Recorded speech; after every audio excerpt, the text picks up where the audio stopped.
Again, good afternoon, and thanks for giving me the opportunity not just to acknowledge this organization, but to acknowledge one of the folks that really gives sort of his heart and soul to make this a valuable organization that contributes so significantly.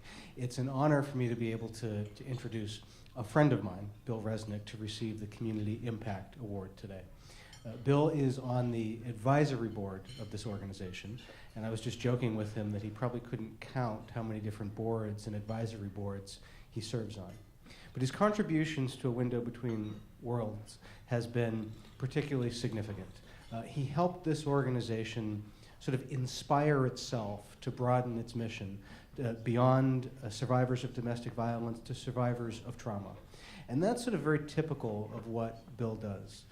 Bill comes into a room, and in a very quiet and in a very humble way, he calls people to be bigger and to be better. He has this incredibly genuine way about him that makes you, in whatever mission you're serving that day, want to do bigger and want to do better. Bill is a remarkably kind and thoughtful and gentle and humble spirit. He is generous of his time. He is, as any number of organizations will tell you, generous of his wallet. And he is most significantly generous of his heart. And he brings his time and his heart to everything he does, particularly to this organization. He's also married to an incredibly wonderful man, Michael. And I got to tell you, if you have ever been planning a wedding, you do not want to have seen their ketubah signing. I was planning a wedding when we went to their ketubah signing, and it was a bar that is impossible to reach because it was so filled with love and with humor and with commitment. It was inspiring, and it said a lot about who they are individually and who they are as a couple. So I want to give a shout out to both of them, but a particular acknowledgement to Bill for who he is, all he gives, and what he's given to this organization, and it's a pleasure to present him with the Community Impact Award.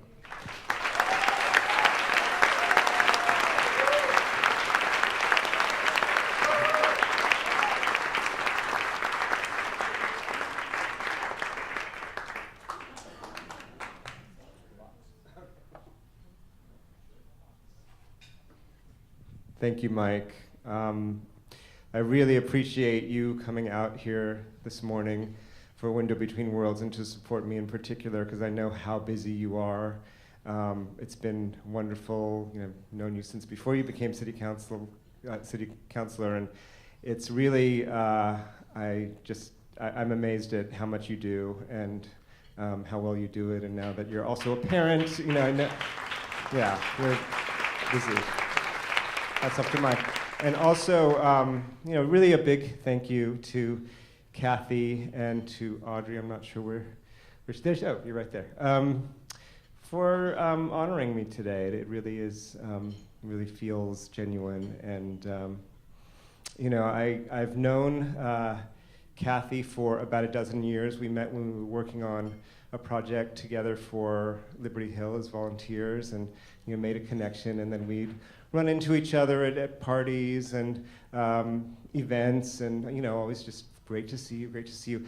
I never knew what she did. I didn't know about this until several years into our relationship, and back in 2011, I kind of heard about A Window Between Worlds for the first time, and it was just as I had finished a year-long intensive program led by my friend Brent Blair, who's here today, at USC in Applied Theater Arts, which focused on kind of using arts and theater as, in different ways of social action, but also in therapeutic contexts. So it was a very, it was a meaningful time for me to hear about A Window Between Worlds. I'm a psychiatrist by background. I also had a background in studying theater, and my acting teacher from 1986 from NYU is here today also, Candace.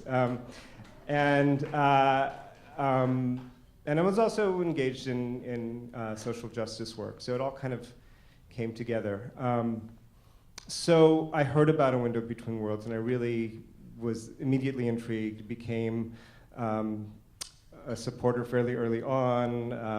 In that first year, co-chaired an event for A Window Between Worlds. And I want to just kind of talk about why I am an enthusiastic supporter of A Window Between Worlds. And it's sort of three reasons. One is the people who are involved, the leadership of the organization, the mission of the organization, and the scope and the effectiveness of what they do. Because it's, as my dad says, ideas are only interesting. It's all about the execution, and the fact is that they really do it well. So just to start with the people, it starts with Kathy. She founded it 25 years ago, and I'm really grateful to be honored here today with her and with Malika as well.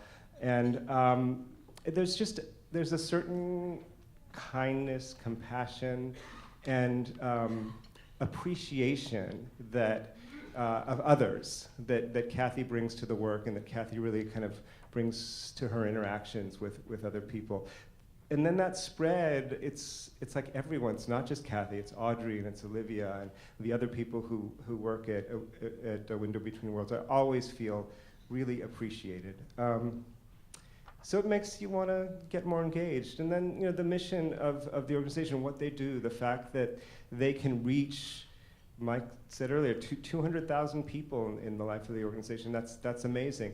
And what speaks to me is the fact that when people have been traumatized, talking therapy is not always the best thing. Telling their story over and over again can actually be re-traumatizing.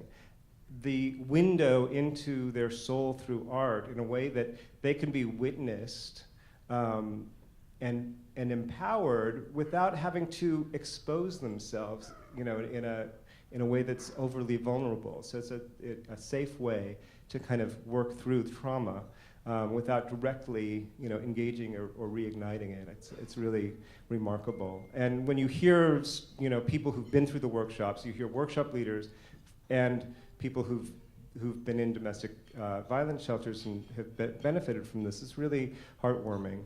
And finally, just the effectiveness of this, the scope, the fact that they use, that they can train so many people who then go back to where they work and can do these workshops.